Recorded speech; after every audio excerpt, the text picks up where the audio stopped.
Chapter 4 مروجہ خدا کا تصور۔ ابھی تک ہم دیکھ آئے ہیں کہ وہ کون سے حالات تھے جب انسان کے ذہن میں خدا کے تصور کا بیج پھوٹا اور وہ کس طرح ارتقائی مدارج سے گزرتا ہوا مروجہ تصور خدا تک پہنچا۔ تاریخ گواہ ہے کہ اس دنیا کی دیگر مادی اور غیر مادی اشیاء کی طرح مذاہب بھی پیدا ہوتے رہے، کچھ عرصہ زندہ رہتے، نسل در نسل لوگوں کو متاثر کرتے، لیکن حالات تبدیل ہونے پر ایک نیا مذہب اور نیا ضابطۂ حیات پرانے کی جگہ لے لیتا، جو بدلتے حالات سے مطابقت رکھتے ہوئے اس وقت کی فکری اور معاشرتی ضرورتوں کو پورا کرتا۔ لیکن عقائد کی اس اتھل پتھل میں اب سائنس کا ایک ایسا طاقتور اور انقلاب آفرین عنصر داخل ہوا کہ انسانی فکر کے سفر میں ایک کیفیتی تبدیلی منظر عام پر آ چکی ہے۔ انسان کائنات اور زندگی کے بارے میں اتنا زیادہ علم حاصل کر چکا ہے کہ اب اندھے اعتقاد کا زمانہ رخصت ہوا۔ ہر نظریے اور خیال کو عقل اور تجزیے کی کسوٹی پر پرکھ کر ہی جدید انسان اسے قبول کرنے کو تیار ہو سکتا ہے۔ انسان کے اولین دور سے لے کر آج تک کے مذہب کی جتنی صورتیں اور عقائد کے جو بھی نظام سامنے آئے وہ بظاہر ایک دوسرے سے کتنے ہی مختلف کیوں نہ ہو، مگر اپنی اصل میں وہ سب ایک ہی رہے ہیں، کیونکہ سب کے ورلڈ ویو میں بنیادی طور پر انسان کا وہی اولین واہمہ کار فرما ہوتا ہے جس میں پہل ہر چیز کو ذی روح سمجھ لیا گیا اور آخر کار ساری کائنات کے پیچھے کسی شعور اور عظیم ترین روح کو فرض کر لیا گیا، اور بعد میں اس کے مطابق عقائد کا ایک نظام اپنے اپنے علاقائی تاریخی حالات کے مطابق وضع ہوتا رہا۔ ابتدائی انسان کا اشیاء کو پوجنے کا مقصد خود کو ان کے ضرر سے محفوظ رکھنا اور منفعت بخش اشیاء سے اپنی ضرورتوں کے مطابق ان کی مدد حاصل کرنا تھا، جبکہ انہی اشیاء کے ساتھ تعامل کے دوران انسان نے محسوس کیا کہ یہ نہ صاحب شعور ہیں اور نہ ہی اپنی مرضی کی مالک۔ روزمرہ زندگی کے عملی تجربات کے ساتھ ساتھ حقیقت حال کو جاننے کا عمل بھی شروع ہو گیا، جو سائنسی علم کی ابتدا تھی، یعنی سائنس اور وہم ساتھ ساتھ متوازی چلنے لگے۔ بقائے حیات کا جبلی تقاضا تھا کہ انسان کو اپنے ماحول کے ساتھ برسر پیکار رکھتا۔ وسیع و عریض اور ہیبتناک فطرت کے مقابل انسان کی حالت نہایت کمزور تھی، چنانچہ اس نے فطرت کے مقابل اپنی خیالی قوت کو استعمال کیا۔ وہم بے عملی کے نتیجے میں پیدا کردہ خوف سے جنم لیتا ہے، لیکن علم کے آ جانے سے خوف بھی ختم ہو جاتا ہے اور وہم بھی۔ وہم اور عقیدے میں اپنی اصلیت کے اعتبار سے بہت کم فرق ہے، دونوں میں تحقیق، تجزیہ اور ثبوت کے بغیر کسی نظریے کو سچ مان لیا جاتا ہے، اس لیے تمام مذاہب میں توہم پرستی یکساں عنصر کے طور پر نظر آتی ہے۔ کوئی بھی مذہبی پیشوا، خواہ وہ کتنا ہی بڑا عالم، فاضل اور تعلیم یافتہ کیوں نہ ہو، وہ توہم پرستی اور فطرت کے بارے غیر حقیقی خیالات سے آزاد نہیں ہو سکتا۔ اگر مذہب سے توہم پرستی نکل جائے تو وہ مجموعہ عقائد نہ رہے، سائنس بن جائے۔ ابتدائی انسان نے اس دنیا کو سمجھنے کی پہلی فکری ٹھوکر اسی لیے کھائی کہ اس وقت انسان اشیاء کے حقیقی علم اور مظاہر فطرت کے علت و معمول کے عمل سے بے خبر تھا۔ سیکھنے کا عمل غلطی سے شروع ہوتا ہے اور یہ سلسلہ سیکھنے کے عمل کے دوران ہر قدم پر جاری رہتا ہے۔ اس دنیا کا علم حاصل کرنے کے دو طریقے رہے ہیں، ایک میں اشیاء جیسی ہیں انہیں ویسا ہی دیکھا جائے، ایسے میں کسی شے کے بارے میں علم حاصل کرنے کے لیے خود اسے ہی میڈیم یعنی ذریعہ بنایا جاتا ہے، یعنی اگر یہ دیکھنا ہے کہ کوئی چیز کیا ہے، کیسے بنی ہے، آتی کہاں سے ہے، تو ان سوالوں کے جواب خود اسی سے مانگے جاتے ہیں۔ وہ چیز اپنے آپ کے بارے راز افشا کرنا شروع کر دیتی ہے۔ اسے علم جاننے کا معروضی یا سائنسی طریقہ کار کہتے ہیں، جبکہ دوسرے طریقے میں انسان اپنے خیالی گھوڑے دوڑاتا ہے۔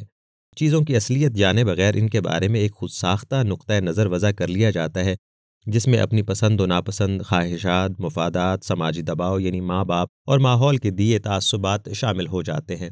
اب ان خیالی گھوڑوں کی بنیاد پر استوار نقطۂ نظر اس دنیا کی آخری صداقت قرار پا جاتا ہے، یا پھر دیگر دنیا کو ویسی ہی دیکھنا اور ثابت کرنا شروع کر دیا جاتا ہے۔ علم جاننے کا اول ذکر سائنسی طریقہ کار مشکل اور وقت طلب کام ہوتا ہے، اس کے لیے زبردست تحقیق و تجزیہ کا عمل درکار ہوتا ہے۔ اس طرح کے علم کے حصول کے لیے مطلوبہ تحقیقی مہارت اور تکنیک آنے تک علم حاصل بھی نہیں ہو سکتا۔ بسا اوقات مبنی بر صداقت علم کے لیے آنے والے دور کا انتظار کرنا پڑتا ہے۔ سائنس غیر جانبدارانہ علم دیتی ہے۔ دوسرے طریقہ علم میں زبانی کلامی غور و فکر کرنا ہوتا ہے، ایک ریڈی میڈ فارمولے سے انسانی نفسیات کی تشفی کر دی جاتی ہے۔ دنیا کی کسی چیز اور مظہر کے بنیادی سبب کے سوال کا جواب ایک عظیم غیر مرئی قوت کے نام میں تلاش کر لیا جاتا ہے۔ کسی گہرے چکر میں پڑنے کی ضرورت نہیں ہوتی۔ اس کے برعکس سائنسی علم عالمگیر ہوتا ہے، اسے کسی جگہ بھی کوئی بھی پرکھ سکتا ہے، جبکہ مذہبی علم کی صداقت کا بھرم اس فرد کی اپنی ذات تک محدود ہوتا ہے جو اس پر ایمان رکھتا ہے۔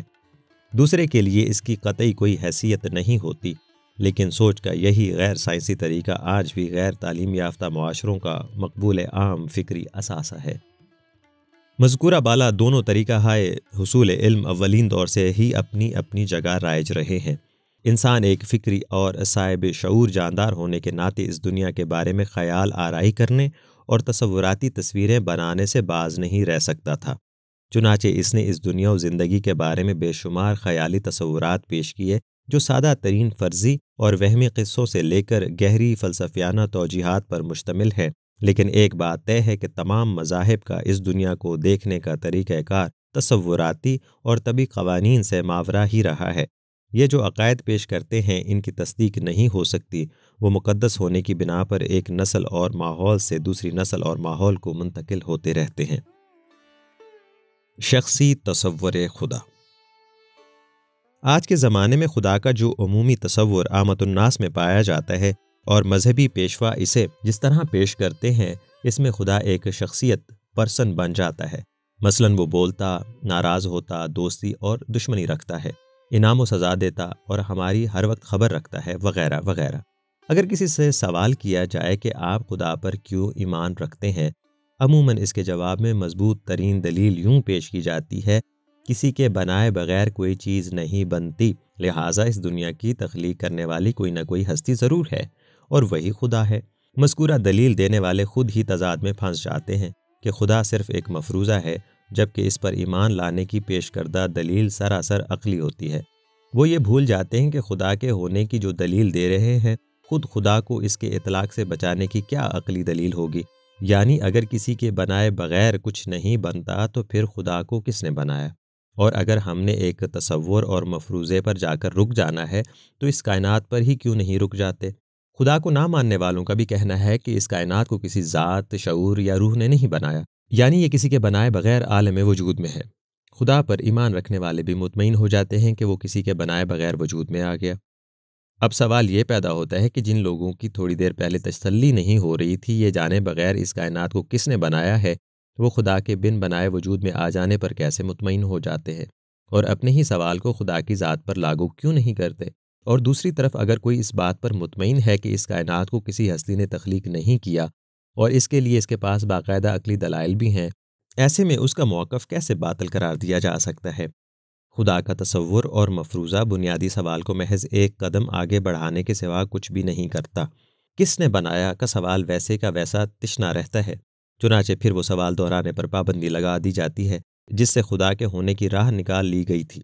چنانچہ مذہب صرف سادہ لوح ذہن کو ہی مطمئن کر سکتا ہے، زیرک فہم افراد اس سے مطمئن نہیں ہوتے رہے۔ وہ اپنی کمزور اساس، تقدس اور اندھے ایمان سے مضبوط کرتا ہے جن پر رسومات اور عقائد کی بابرکت عمارت کھڑی کر دی جاتی ہے۔ ایسے میں کس نے بنایا ہے کہ سوال کا رخ ذرا سا تبدیل کر دینا چاہیے۔ چنانچہ سائنس ایک بہتر راہ اختیار کرتی ہے۔ اس کا کہنا ہے کہ سوال یہ ہونا چاہیے کہ عالم موجود بنا کیسے؟ اس سوال سے ہمارے علم کے دروازے کھلتے ہیں۔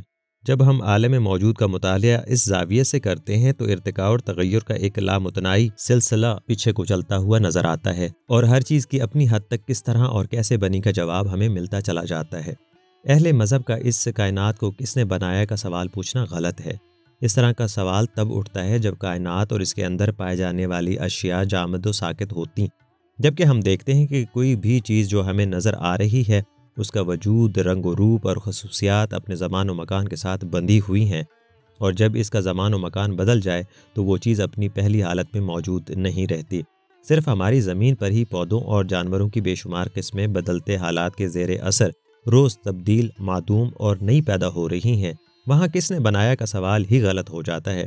اس سوال سے صاف ترشح ہوتا ہے کہ یہ سمجھ لیا گیا ہے کہ سب اشیاء ایک ہی بار تخلیق پا چکی ہیں، جبکہ حقیقت بالکل برعکس ہے۔ جو کچھ نظر آ رہا ہے وہ صرف چند ہزار، لاکھ، کروڑ سال پہلے ایسا نہیں تھا۔ چنانچہ کس نے بنایا کا سوال بے علمی کا سوال ہے۔ اس میں کائنات یا اس کی اشیاء کو ثابت وجود بینگ سمجھ لیا جاتا ہے، جبکہ کائنات اور اس کے اندر جو کچھ ہے وہ بیکمنگ کی حالت میں ہے اور ہر چیز ہر آن تخلیق کے عمل سے گزر رہی ہے۔ اس میں تعمیر اور تخریب دونوں عمل بیک وقت کار فرما ہے۔ چنانچہ یہ کہنا فلاں چیز کس نے بنائی، خدا نے، یوں غلط ہے کہ وہ چیز ہمیشہ سے ایسی ہے ہی نہیں۔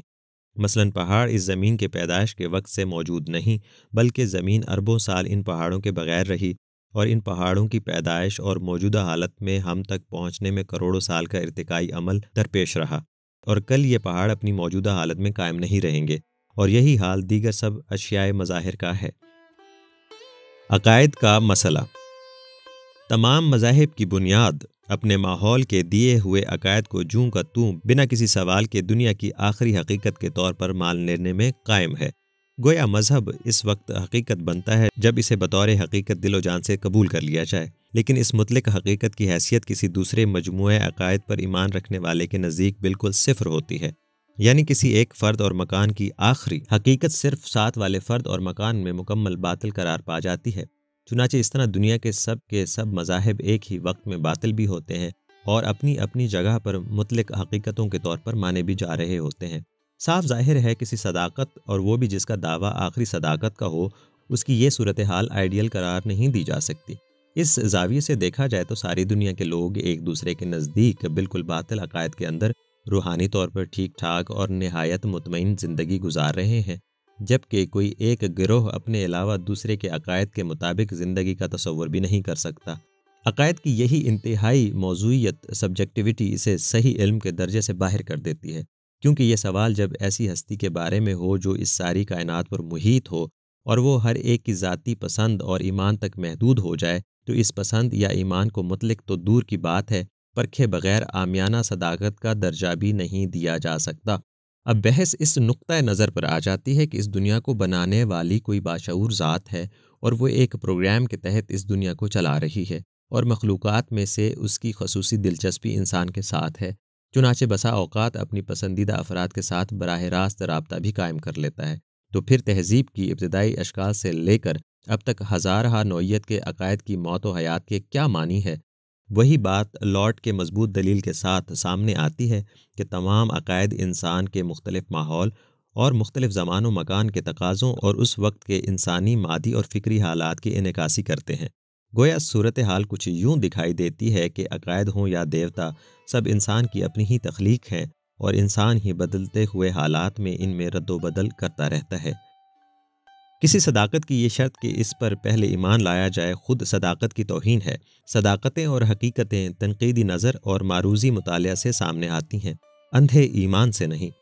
ایک بار کسی مجموعہ عقائد پر ایمان لے آنے سے ساری معاشرتی اور فکری زندگی اسی کے متعین کردہ افکار کے مطابق گزارنی پڑتی ہے، جو اس کی زندگی کا ہی نہیں موت کے بعد کا بھی فیصلہ کرتا ہے۔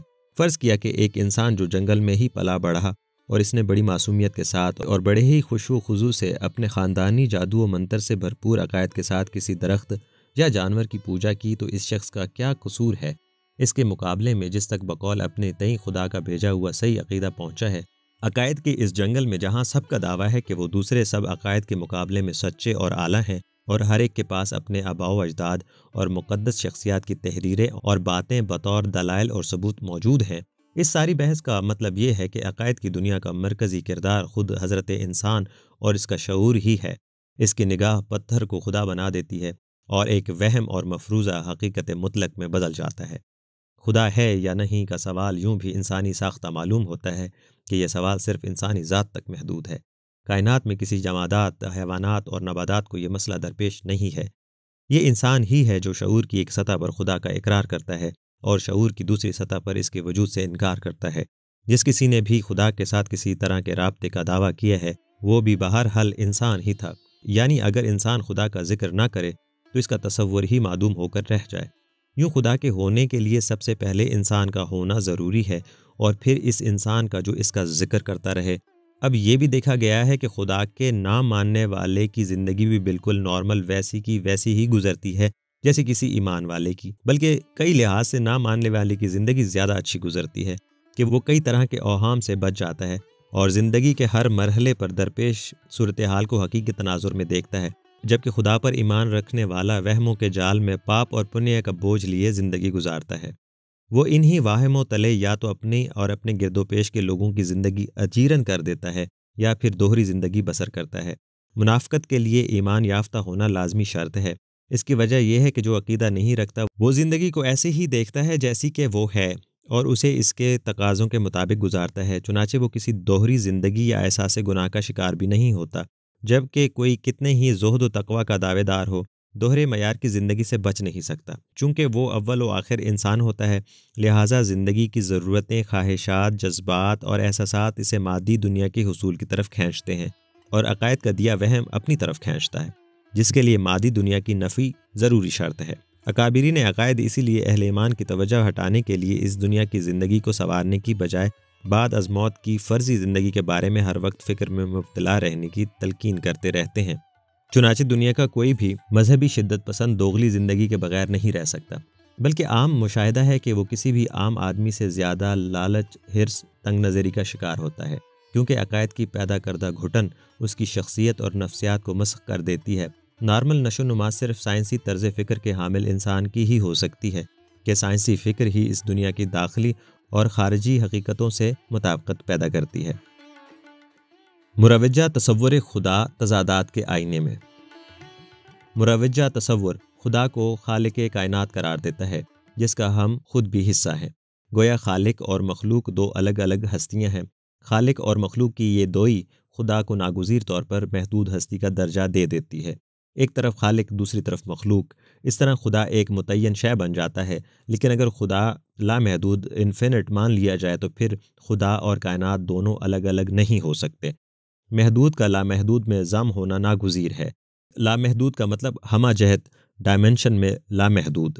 اس طرح خالق و مخلوق کا روایتی تصور غلط ہو جاتا ہے یا بصورت دیگر محدود بن جاتا ہے۔ صاف ظاہر ہے جو ہستی کے اعتبار سے محدود ہے اس کی دیگر صفات کیسے لامحدود ہو سکتی ہیں۔ لامحدود غیر متعین ہوتا ہے جس کے بارے میں کوئی مزید بات نہیں کی جا سکتی۔ سوچ، خیال، زبان اور شعور سب ساتھ چھوڑ جاتے ہیں۔ یہی وجہ ہے کہ خدا کو لامحدود جانتے ہوئے بھی اسے ایک محدود ہستی کے طور پر استعمال کرنا لازمی ہو جاتا ہے، جس سے وہ ایک شخصیت بن جاتا ہے جس میں تمام انسانی جذبات اور خصوصیات در آتی ہیں۔ باقاعدہ ایک فعال بادشاہ کی حیثیت سے کائنات کی سلطنت چلاتا ہے، کبھی من میں آئے تو کائنات کے نظام میں مداخلت بھی کر دیتا ہے اور فطرت کے قوانین کو الٹ پلٹ دیتا ہے۔ اس کے باقاعدہ احساسات بھی ہیں، وہ دعاؤں سے متاثر ہوتا ہے، دیکھتا ہے، سنتا ہے، اپنی مرضی کا مالک ہے، اس پر کوئی قانون اصول لاگو نہیں ہوتا، پھر اسے عادل بھی کہا جاتا ہے، جبکہ عادل کے لیے کسی قانون اور اصول کا پابند ہونا لازمی شرط ہے، ورنہ وہ عادل ہو ہی نہیں سکتا۔ مرضی کا مالک عادل نہیں ہو سکتا۔ خدا کی صفت ہے وہ جو چاہے کرے، اور جس کی صفت یہ ٹھہرے وہ عادل کیسے ہو سکتا ہے؟ دراصل عملی تقاضے خدا کو محدودیت کے دائرے میں لا کھڑا کر دیتے ہیں۔ ظاہر ہے انسان خدا کی جو بھی ڈیفینیشن کرے وہ اپنی دیکھی دنیا سے باہر اس کا کوئی تصور نہیں باندھ سکتا۔ یہی وجہ ہے کہ خدا کی آج تک ایسی کوئی صفت نہیں بنی جو انسان کی دیکھی اور محسوس کی ہوئی نہ ہو۔ خدا کا ہر تصور انسان کی اپنی دنیا سے متعلق ہی بنا، حتیٰ کہ مرنے کے بعد کی دنیا کے نقشے میں بھی خود انسان کی اپنی دنیا کی چھاپ ملتی ہے۔ جنت میں صرف انہی پھلوں کے ملنے کا ذکر ہوتا ہے جن سے وہ قوم واقف تھی۔ کیا یہ حیرت کی بات نہیں؟ خدا جو ماورائے ہستی ہے اس کی کوئی بھی صفت ماورائی نہیں۔ ناراض ہوتا ہے تو مادی چیزوں سے مادی نقصان پہنچاتا ہے، اور اگر خوش ہوتا ہے تو اس دنیا میں دیکھی ہوئی مادی نوازشیں ہی کرتا ہے۔ فردوس بری میں سب نعمتیں اور دوزخ کی سب سزائیں اسی مادی دنیا کے مشاہدات اور تصورات کی ہی مطابق کیوں ہیں؟ اگر خدا مادہ نہیں ہے تو پھر اس کی ہر شکل، صورت، صفت اس مادی دنیا کا ہی انعکاس کیوں کرتی ہے؟ اس کی وجہ کہیں یہ تو نہیں کہ اس سارے ڈرامے کا مرکزی کردار ہدایت کار اور پیشکار اسی مادی دنیا کا محدود انسان ہی ہے؟ وہ ماورائی صفات لائے کہاں سے؟ اب دو ہی صورتیں سامنے آتی ہیں۔ خدا کو اس کائنات سے الگ ہستی کے طور پر مان لیا جائے تو وہ اپنی ذات میں محدود ہو جاتا ہے، اور محدود ہونے کی بنا پر خدا ہی نہیں رہتا۔ اسی طرح لامحدود مان لینے کی صورت میں شخصی تصور خدا اور اس کی سب صفات کا خاتمہ ہو جاتا ہے، جس پر مذاہب نے اپنے اپنے اعتقادات کی عمارتیں کھڑی کر رکھی ہیں۔ ایک اور اہم سوال یہ ہے کہ آخر ایسا کیوں ہے کہ جہاں جتنی زیادہ ناخواندگی، جہالت اور معاشی پسماندگی ہوتی ہے وہاں مذہب اپنے جوبن پر ہوتا ہے، یعنی لوگ اتنے ہی زیادہ مذہبی عقائد میں پھنسے ہوتے ہیں، اور جو معاشرہ جتنا زیادہ ترقی یافتہ، پڑھا لکھا، خوبصورت اور مادی طور پر خوشحال ہوگا وہاں مذہبی انسان کی روزمرہ کی سرگرمیوں اور فیصلوں سے اتنا ہی دور نکل چکا ہوتا ہے۔ یعنی جہالت زدہ معاشرے میں اندھے اعتقادات، توہم پرستی، پوجا پاٹ، ماضی کی روایات اور دیگر رسومات ایک غالب عنصر کے طور پر موجود ہوتی ہیں۔ سائنس کی پیدا کی ہوئی مادی، روحانی اور ثقافتی ترقی کے ساتھ ہی اعتقادات بخارات بن کر انسانی زندگی سے رخصت ہو جاتے ہیں۔ کیا اس سے یہ ثابت نہیں ہوتا کہ عقائد کی دنیا انسانی شعور کے بچپن کی پیداوار اور قدیم اولین دور کی باقیات ہیں؟ بالغ انسانی شعور اسے یوں ہی پیچھے چھوڑ دیتا ہے جیسے ہم بچپن کی حرکتیں۔ مذہب میں خدا کو بطور شخصیت اور انسانی شکل ہیومن فارم میں بیان کرنے کو اینتھروپومورفزم کہتے ہیں۔ آج کے علماء مذہب کا کہنا ہے کہ مذہبی کتب میں ایسی باتوں کو اپنی لغوی معنوں لٹرلی نہیں لینا چاہیے۔ مثلاً خدا کی آواز کا مطلب سچ مچ خدا کی آواز نہیں ہے، لیکن سوال پیدا ہوتا ہے کہ ایسی تفسیروں کا جنم اس وقت ہوتا ہے جب سائنسی علم انسانی شعور کو اتنا آگے بڑھا دیتا ہے کہ مذہب کا بیانیہ قابل تشکیک ہو جاتا ہے۔ چنانچہ پرانے مذہبی طرز بیان کو علم کی نئی روشنی کے مطابق ڈھالنا آج کے مذہبی دانشوروں کی مجبوری بن جاتا ہے۔ قول و فعل کا تضاد۔ مذاہب کا عمومی دعویٰ ہے کہ وہ خدا کا براہ راست یا بلا واسطہ دیا ہوا علم ہے، گویا ان کی حیثیت قول خدا جیسی ہے۔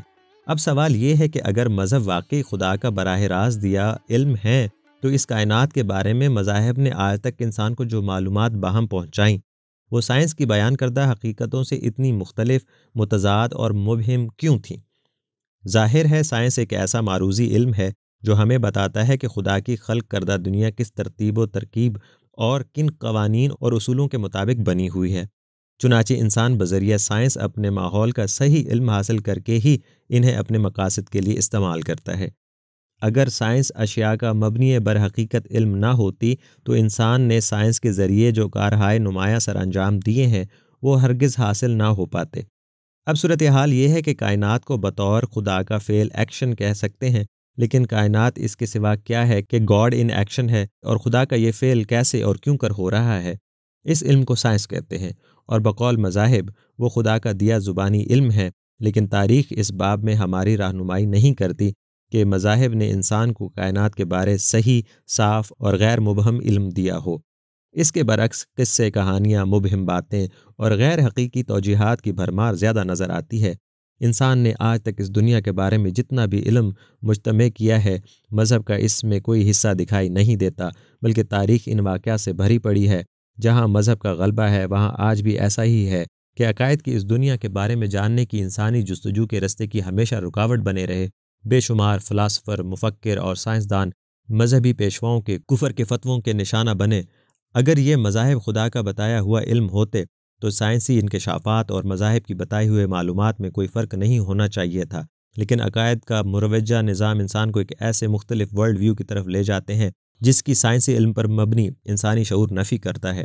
مذہبی پیشوائیت مجموعی طور پر تجزیے و تجربے، ارتقاء اور تغیر کی مخالفت اور جمود کی حمایت کرتی ہے۔ چنانچہ ارتقاء اور تغیر کائنات کا اصل ہے اور کوئی شے اس سے بچ نہیں سکتی۔ اس لیے جوں جوں معاشرہ مادی ترقی کی طرف آگے بڑھتا ہے، لوگ بدلتے حالات اور جدید علم کے مطابق مذہب کی تعبیریں شروع کر دیتے ہیں۔ سوال یہ ہے کہ اگر مذہبی علم سچا تھا تو اس نے وہ بات پہلے اس طرح کیوں نہ بتائی تاکہ وہ انسان کے علم و شعور کو آگے بڑھانے کا باعث بنتا۔ اب جب کہ انسانی کاوش پر مبنی علم سائنس فاتحانہ آگے بڑھتا ہے اور کوئی بھی اس کے اثرات سے خود کو بچا نہیں پاتا، تو نئے حالات میں ڈھل جانے کے لیے مذہب سے دلائل تلاش کرنے شروع کر دیے جاتے ہیں۔ آج کے دور میں سائنس نے اپنی حقیقت کو اس قدر منوا لیا ہے کہ دنیا کا کوئی فرد خواہ کتنا ہی مذہبی کیوں نہ ہو، سائنسی علم اور اس کی پیدا کردہ سہولتوں سے خود کو جدا نہیں کر سکتا، اور نہ ہی سائنسی علم کو براہ راست چیلنج کر سکتا ہے۔ چنانچہ ان کے لیے یہی راستہ بچتا ہے کہ مذہب کو سائنس کے مطابق قرار دیتے جائیں۔ مذہب کو سائنس کے مطابق قرار دیتے جانا خود مذہب کی روح کے خلاف ہے، کیونکہ ہو سکتا ہے کہ سائنس کل کو اپنی ہی کہی کسی بات کو بدل ڈالے تو پھر کیا ہوگا، جبکہ آپ اسے عین مذہب قرار دے چکے ہوں گے۔ مذہب اور سائنس چونکہ انسانی تفہیم کے دو مختلف راستے ہیں، چنانچہ مذہب کے زیر اثر معاشرے آج کل ایک قدم آگے اور دو قدم پیچھے کے نہ سمجھ میں آنے والے چکر کا شکار ہیں۔ مذہب کو بھی نہیں چھوڑ سکتے کہ وہ ان کی شناخت کا مسئلہ ہے، اور سائنس کے کمالات سے بھی اپنی زندگی کو محروم نہیں رکھ سکتے۔ آج سائنس سے محرومی انفرادی اور قومی خودکشی کے سوا کچھ نہیں، لہٰذا ملا لوگ سائنس کے ہر کمال اور انکشاف کو پہلے تو حیرت سے دیکھتے ہیں، پھر دبے دبے لفظوں میں خدا کے کاموں میں مداخلت قرار دیتے ہیں، اور جب وہی سائنسی حقیقت روزمرہ کا معمول بن جاتی ہے تو پھر کہہ اٹھتے ہیں کہ دیکھا مذہب کی فلاں فلاں شک کے مطابق بھی ایسا ہی تھا۔ بندہ پوچھے حضرت اگر مذہب نے سینکڑوں سال اور ہزاروں سال پہلے ہی کہہ دیا تھا تو اس کے ماننے والوں نے ویسا کر کے کیوں نہیں دکھایا تھا، یا اب سے پہلے اس شک کی ویسی تشریح کیوں نہیں دی گئی تھی؟ سیدھی سی بات ہے کہ سائنس کی ایجادات اور انکشافات سے پہلے اس پہلو سے سوچا ہی نہیں جا سکتا تھا۔ عجیب بات ہے کہ براہ راست نزول شدہ علم انسان کی ایسی رہنمائی نہ کر سکا جس سے قوانین فطرت کو سمجھا جا سکتا۔ جادوئی معجزوں کا ذکر مذاہب میں ایسے ملتا ہے جیسے یہ کائنات منظم نظام کے تحت نہیں، کسی شعبدہ بازی سے چل رہی ہو۔ تمام مذاہب اس طرح کے قصوں اور واقعات سے بھرے پڑے ہیں۔ کیا خدا کسی کمپلیکس میں مبتلا ہے کہ وہ معجزے دکھائے گا تب لوگ اس پر یقین کریں گے؟ کیا خود کو برہان و عقل کی بنیاد پر نہیں منوا سکتا؟ اگر یہ عقائد کے نظام انسان کو ان قوانین کی حقیقی آگہی دیتے ہیں جن سے کائنات چل رہی ہے، تو خدا پر انسان کا ایمان زیادہ ٹھوس بنیادوں پر ہوتا۔ مذہب اور سائنس کا اختلاف صرف دنیا و کائنات کے علم تک محدود نہیں، وہ روزمرہ کی معاشرتی زندگی تک پھیلا ہوا ہے۔ قدامت پرستی، جمود اور موجودہ حالت سٹیٹس کو کی حمایت ہمیشہ مذہبی حلقوں کی طرف سے کی جائے گی۔ وہ اطوار حیات میں کسی بھی تبدیلی کو نہایت ناگواریت سے قبول کرتے ہیں۔ وجہ یہ ہے کہ مذہب نے ہمیشہ ایک ٹھہری اور بنی بنائی دنیا کا تصور رکھا ہے۔ تغیر میں انہیں اپنا انجام نظر آتا ہے، جیسا کہ ہم دیکھ آئے ہیں کہ سائنس ہر آن بننے اور بدلنے والی دنیا کا تصور پیش کرتی ہے۔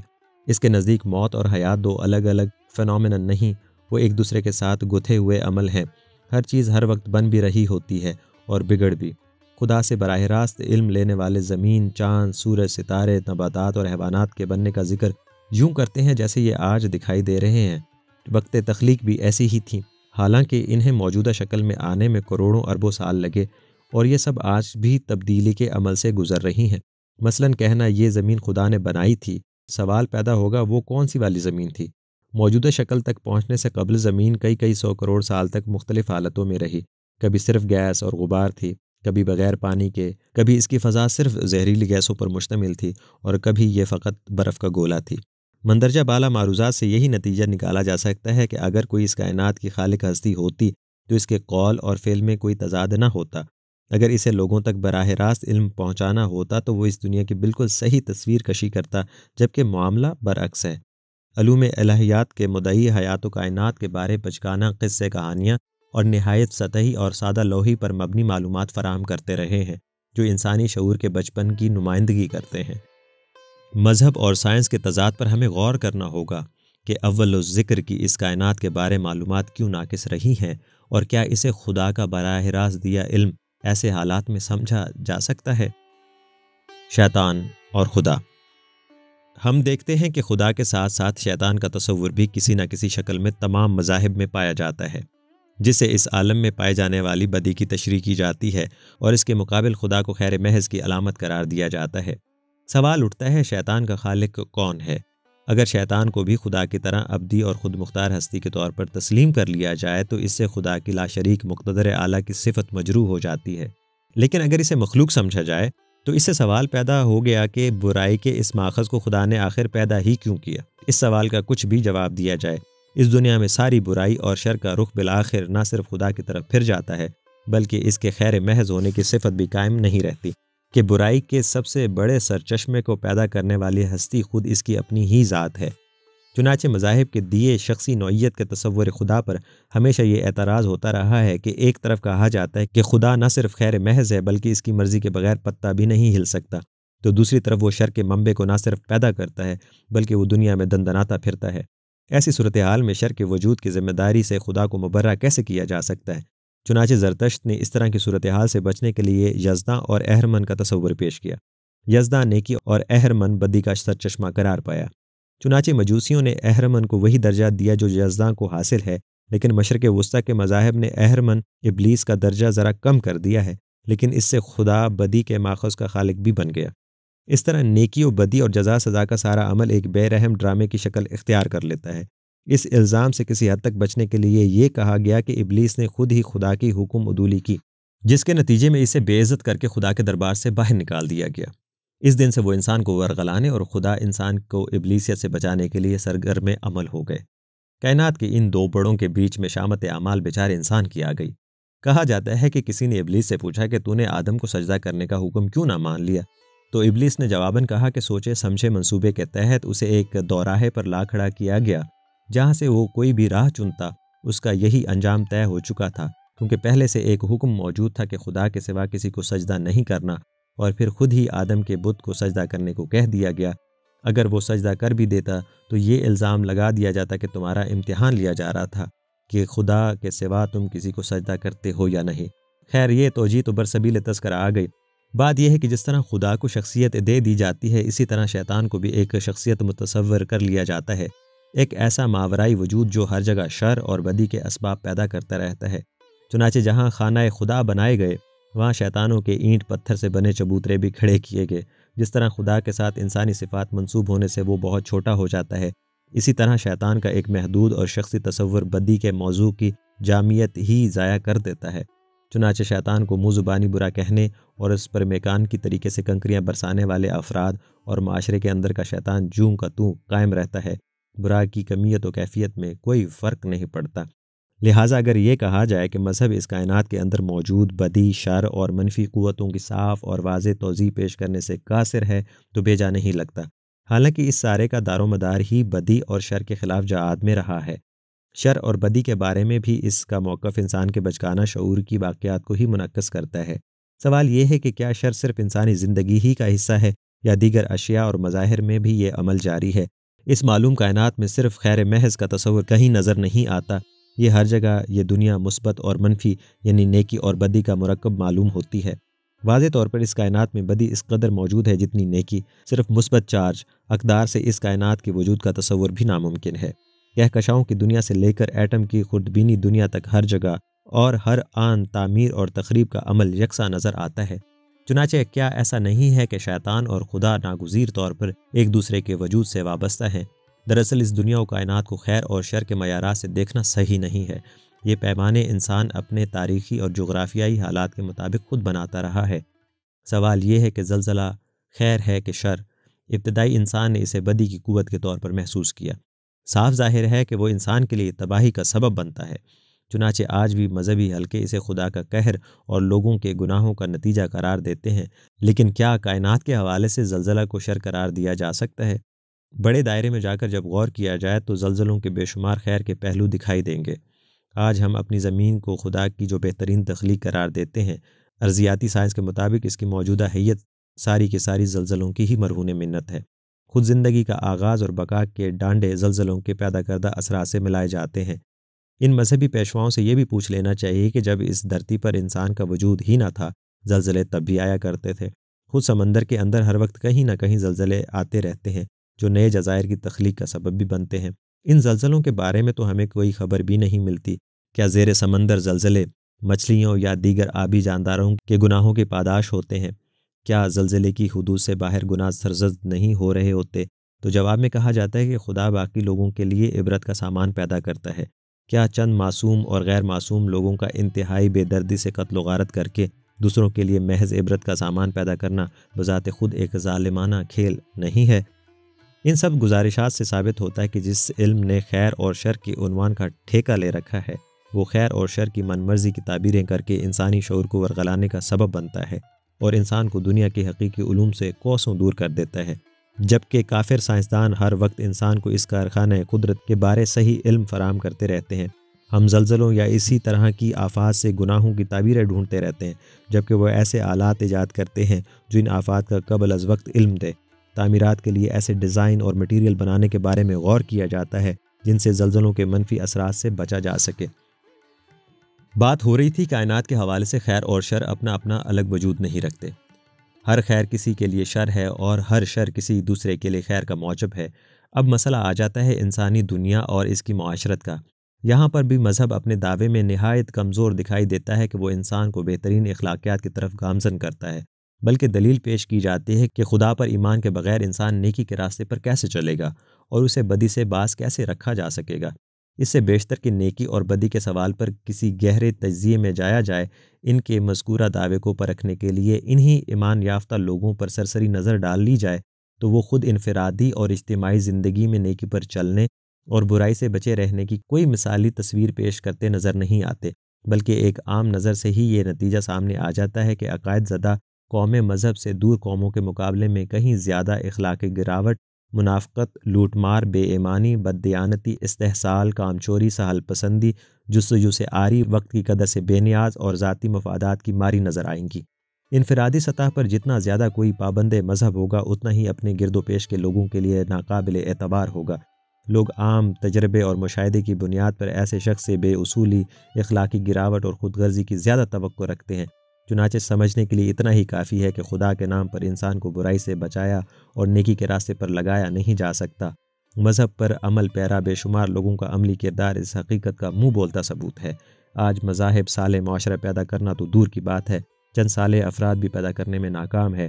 دلیل یہ پیش کی جاتی ہے کہ لوگ ایمان تو رکھتے ہیں لیکن اس کی تعلیمات پر عمل پیرا نہیں ہوتے۔ سوال یہ ہے کہ ان حضرات کو عمل سے کس نے روکا ہوا ہے؟ کہیں ایسا تو نہیں کہ ہم مذہب کے قابل عمل نہ ہونے کو زبان پر لانے سے ہچکچا رہے ہیں، کیونکہ بدلے ہوئے حالات میں نہ تو وہ معاشرت سے مطابقت رکھتا ہے اور نہ ہی انسانی فطرت سے موافقت۔ اور دوسری بات یہ ہے کہ مذہب کو کتنا ہی ضابطۂ حیات قرار دینے کی کوشش کی جائے، وہ اپنی اصل میں چند اعتقادات اور کچھ رسومات کے مجموعے کے سوا کچھ نہیں ہوتا۔ اخلاقیات کی بیساکھ کی محض طرز کہنا کو برقرار رکھنے اور خود اپنا جواز قائم رکھنے کے سوا کچھ نہیں، ورنہ اخلاقیات کے دائرے میں بھی مذاہب کوئی مثالی نظام پیش نہیں کرتے۔ اخلاقیات بھی انسان کی اپنی ہی پیدا کردہ چیز ہے۔ پوری انسانی تاریخ ہی نہیں، تمام مذہبی اور الہامی کتابیں اس بات کی گواہ ہیں کہ مختلف انسانی ادوار میں مختلف بلکہ ایک دوسرے سے متضاد اخلاقی اصول معاشروں میں رائج رہے ہیں۔ اخلاقیات کا بھی ایک ماضی ہے اور وہ ارتقائی مراحل سے گزرتے ہوئے مختلف شکلیں اختیار کرتا رہا ہے۔ وہ بات جو ایک وقت میں نیکی تھی دوسرے وقت میں بدی قرار پائی، اور بدی نیکی۔ اسی طرح ایک خطے کی نیکی دوسرے خطے میں برائی پر محمول کی جاتی رہی۔ نہ ہی تو کوئی مطلق نیکی ہے اور نہ ہی مطلق بدی۔ خود مذاہب اپنے مختلف ادوار میں مختلف نظام اخلاقیات پیش کرتے رہے۔ نظام اخلاقیات معاشرے میں انسانوں کے درمیان توازن، تناسب اور عدل پیدا کرتا ہے۔ اس پر کسی کے جملہ حقوق محفوظ کرنے کا دعویٰ غلط ہے۔ اخلاقیات کا ایک حصہ وہ ہوتا ہے جو کسی مخصوص خطے، مروجہ معاشی، سماجی، تاریخی اور ثقافتی مخصوص صورتحال سے جڑا ہوتا ہے۔ اخلاقیات کا یہ حصہ صورتحال کے تبدیل ہونے سے بدل جایا کرتا ہے۔ مثلاً چوری، جھوٹ وغیرہ کو غیر اخلاقی قرار دینا تمام نوع انسانی کا مشترکہ تہذیبی ورثہ ہے، لیکن سر پر ٹوپی ایک وقت میں ضابطۂ اخلاق کا حصہ تھی، لیکن آج ننگے سر ہونا معمول کی بات ہے۔ اب رہا یہ سوال کہ نیکی کا جذبہ محرکہ کیا ہوگا، اور اگر انسان کو بدی سے فائدہ پہنچ رہا ہوگا تو وہ بدی سے کیسے باز رہے گا؟ مذہب اس کے لیے خوف خدا کا تصور پیش کرتا ہے، چنانچہ وہ ڈرا کر یا پھر اگلی دنیا کا لالچ دے کر لوگوں کو صراط مستقیم کی طرف لے جانے کے لیے جذبہ محرکہ انسینٹو فراہم کرتا ہے۔ لیکن مسئلہ یہ ہے کہ مذکورہ ہر باقدیم انسان پر شاید سود مند ثابت ہوتا ہوگا، لیکن آج کے انسان کا شعور اتنا تہذیب یافتہ ہو چکا ہے کہ کسی عمل کے جذبہ محرکہ کے لیے خوف اور لالچ گھٹیا اور منفی ہتھیار دکھائی دیتے ہیں۔ ان کی بنیاد پر کوئی پائیدار اور مثبت اقدار قائم نہیں کی جا سکتی۔ خوف انسان کی سوچنے اور سمجھنے کی صلاحیتوں کو کچل دیتا ہے اور انسان کو منافقت کی راہ پر لے جاتا ہے۔ ڈر کے زیر اثر صرف وقتی اور اضطراری نتیجہ پیدا کیا جا سکتا ہے، اور لا محالہ لوگ دوہری زندگی اور دوغلے پن کا شکار ہو جایا کرتے ہیں۔ چنانچہ مذہب سے لگاؤ رکھنے والے معاشروں میں منافقت کا جو زبردست کلچر پایا جاتا ہے وہ انہی ہتھیاروں کا شاخسانہ ہے۔ اسی طرح بعد از موت نہایت پرتعیش زندگی کا لالچ بہت تھوڑے لوگوں کو، اور وہ بھی وقتی طور پر، متاثر کر سکتا ہے۔ یہی وجہ ہے جہاں تک ایمان کا تعلق ہے لوگ اس سے اپنی وابستگی قائم رکھتے ہیں، لیکن معمول کی زندگی عملاً وقت کے تقاضوں اور اپنے مفادات کے مطابق ہی گزارتے ہیں۔ لالچ اور خوف کا ایک نتیجہ یہ بھی نکلتا ہے کہ لوگ اپنے ہی عقائد کو جل دینا شروع کر دیتے ہیں۔ وہ مذہب کی ان پہلوؤں پر زیادہ زور دینے لگتے ہیں جو آسان اور سستے اور ان کے لیے موزوں ہوتے ہیں۔ چنانچہ پوجا پاٹ اور دوسری مذہبی رسومات کو ادا کر کے خدا کے خوف سے مبرہ ہو جاتے ہیں اور مذہب کے دیے ہوئے لالچوں پر اپنا حق بھی محفوظ رکھتے ہیں۔ کیا ایسی بنیادوں پر کوئی نظام کسی سماج کا ضابطۂ حیات بن سکتا ہے؟ اور واقعہ یہ ہے کہ تاریخ میں کبھی ایسا نہیں ہوا ہے۔ تقدس کے زیر سایہ بلا سوچے سمجھے تحقیق و استفسار کے اپنے اپنے مذہب کے کسی سنہرے دور کے بارے کچھ خوش کن مت چلتی رہتی ہیں، جنہیں اہل ایمان بغیر کسی سند و تحقیق اور غیر جانبدارانہ تجزیے کے قبول کرتے چلے جاتے ہیں۔ ایسے میں کون ہوگا جو ان کے ماضی کے قصوں کو جیتے جاگتے ماحول میں فٹ کر کے پرکھ سکے؟ چنانچہ مذہب کے نام پر غیر حقیقی، جہالت پر مبنی اور عقل و شعور کا مذاق اڑانے والی باتوں یا قصوں کو کتنا ہی بڑا چڑھا کر پیش کیوں نہ کیا جائے، پڑھے لکھے لوگ بھی اسے ایسے قبول کر لیتے ہیں کیونکہ مذہب کے دائرے میں سوال کرنے اور سوچنے کی حص ہی ختم کر دی جاتی ہے۔ لیکن مزے کی بات یہ ہے کہ جب معاملہ دوسرے مذہب کا آتا ہے تو تمام لوگوں میں عقل پسندی اچانک اود آتی ہے۔ ایک مذہب کو ماننے والا دوسرے مذہب کو جانچنے کے لیے مکمل عقلی دلائل استعمال کرنا شروع کر دیتا ہے، لیکن اپنے مذہب کے لیے عقل کو کفر لگایا ہوتا ہے۔ سب سے بڑی خرابی یہ ہے کہ لالچ اور خوف کے نتیجے میں خدا کے ساتھ تعلقات کاروباری یعنی کمرشل نوعیت کے ہو جاتے ہیں۔ چنانچہ اپنے مذہبی اعمال اور رسوم کے نتیجے میں ثواب اور نیکیوں کی گنتی بار بار یاد کرائی جاتی ہے۔ گویا مقصد راست بازی نہیں، ثواب اور نیکیوں کا جمع کرنا ہے، تاکہ انہیں بعد از موت زندگی میں کیش کرا کے خدا سے عیش و عشرت کا سامان حاصل کیا جا سکے۔ خدا کے ساتھ جو رشتہ محبت، اپنائیت اور شعور کی گہرائی سے پیدا ہونا چاہیے، وہ انتہائی کھوکھلا اور مکان کی بن کر رہ جاتا ہے۔ سوال خوف خدا کا نہیں، اس کی خدائی کو سمجھنے کا ہونا چاہیے۔ خوف ہمیشہ اس وقت ہوتا ہے جب آپ ڈرانے والی چیز کو سمجھتے ہی نہیں ہیں۔ سمجھ میں آنے کے بعد ڈر ہی ختم ہو جاتا ہے اور اس کے ساتھ تفہیم کا رشتہ بن جاتا ہے۔ خدا کو حوا بنا کر پیش کرنا اور ایسی ہستی بتانا جو لالچ کی ہڈی پھینکتا نظر آتا ہے، ثناخوانی نہیں ہو سکتی۔ خدا کا ایسا امیج خدا ہی کی نہیں، خود انسان کی بھی توہین ہے۔ نیکی اس لیے ہونی چاہیے کہ اس کی اپنی ایک افادیت ہے، نہ کہ خوف اور حرص کے زیر اثر، ورنہ ایسا لگے گا کہ ان لوگوں کا اصلاً خدا کے ساتھ کوئی قلبی اور روحانی رشتہ موجود نہیں۔